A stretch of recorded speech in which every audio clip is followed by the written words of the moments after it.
یه سوالی که عزیزان از ما میکنن که این ماندگاری کارهایی که تو دندانپزشکی انجام میشه چقدره؟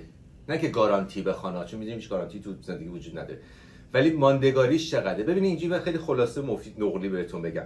الان این در واقع یه سازه است. هر کاری که ما تو دندانپزشکی تو دندان داریم میکنیم یک سازه است. دوستان معمار آرشیتکت رو میدونن، یعنی من از اونها یاد گرفتم که میگن آقا توی سازه بدترین چیزی که میتونه برای یک سازه اتفاق بیفته آبه، نشت آبه، لیکیج آبه.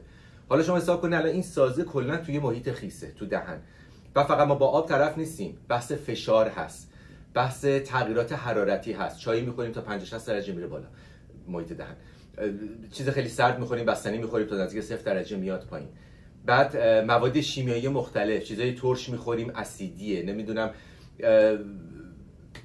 از نوشابه ها، اینا همه اسیدی هستن. غیر از اون ما یه مسئله دیگه ای داریم به نام همین باکتری، حالا که در واقع میاد مثلا توی سازه، مثلا شاید بگیم موریانه تو چوب، که اون میاد باز خودش ریز ریز اون بافتو در واقع تخریب میکنه.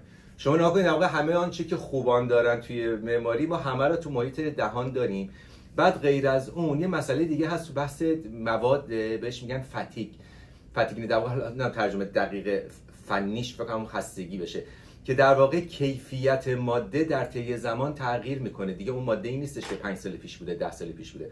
شما همینا رو در نظر بگیرید. تمام این پروتکل‌های بهداشتی که در واقع دندانپزشکان آموزش میدن که مثلا درست مسواک بزنید، اگه دندون قروچه دارین به دندانپزشک مراجعه کنید، و اگر پوسیدگی هست زود برطرف بشه، برای اینکه ما در واقع همون تامین نگهداری هست، همون مینتیننس هست که ما این سازه رو بتونیم به نحو احسن، بعضی میگن به نحو احسنت، به نحو احسن ما بتونیم اینو با کمک شما حفظش بکنیم.